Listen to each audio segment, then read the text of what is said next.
Watch closely, this woman is seriously amazing. All by herself, she built a floating house on the water with her bare hands. The entire house is made of bamboo and thatch. No nails were used at all. It's built entirely with traditional techniques. Only at the end do you realize what true skill looks like. This woman in front of you was left by her husband because of his drinking and anger. He abandoned her and her child. The mother and daughter had no one to rely on. They were forced by life to find a new place to live. Looking at the endless water, she knew if she wanted a stable home, she had to build it with her own hands. So she started drawing up plans, using nearby bamboo to make a floating house. At first, the villagers heard that she planned to build a house on the water. They thought she must be crazy. Their gossip rippled across the water, circle after circle. But she touched the freshly cut bamboo. The green stalks were full of moisture, and very flexible. She remembered her grandmother said, the longer bamboo soaks in water the stronger it gets. Thatch dries to block wind and rain. These common riverside materials could make a solid home. On the first day she knelt by the shore cutting bamboo. The sharp blade cut her palm. Droplets of blood fell on the bamboo strips. She pressed mud on the wound, and kept splitting bamboo into thin strips. The strips had to be strong, to tie a solid frame.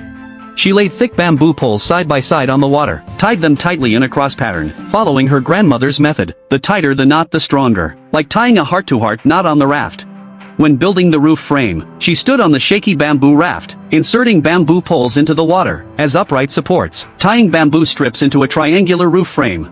The raft shook a lot, so she knelt to steady it. Her knees were bruised by the bamboo.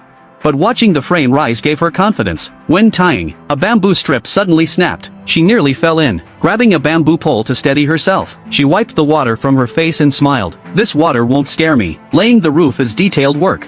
She arranged dried thatch carefully, layer by layer from bottom to top, edges tied tightly with bamboo strips to stop it from blowing away. The thatch smelled of sunlight.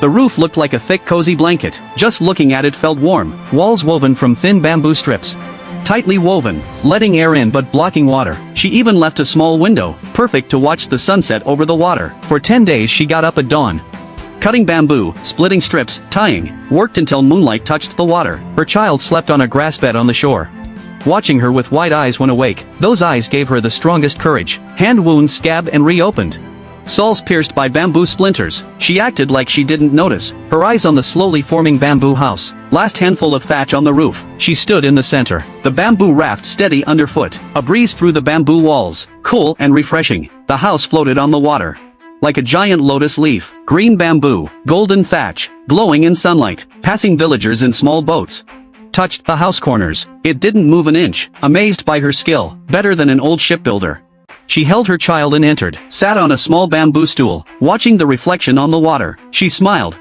10 days of blood and sweat, hidden in every bamboo tie, and every layer of thatch. This nail-free floating house is her promise to her child, even on water. It's a home that doesn't leak or sway.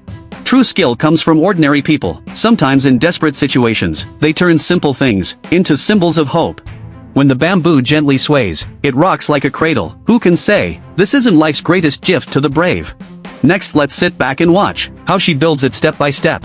The process is relaxing and satisfying, and truly amazing. Watch the whole process. It will blow your mind.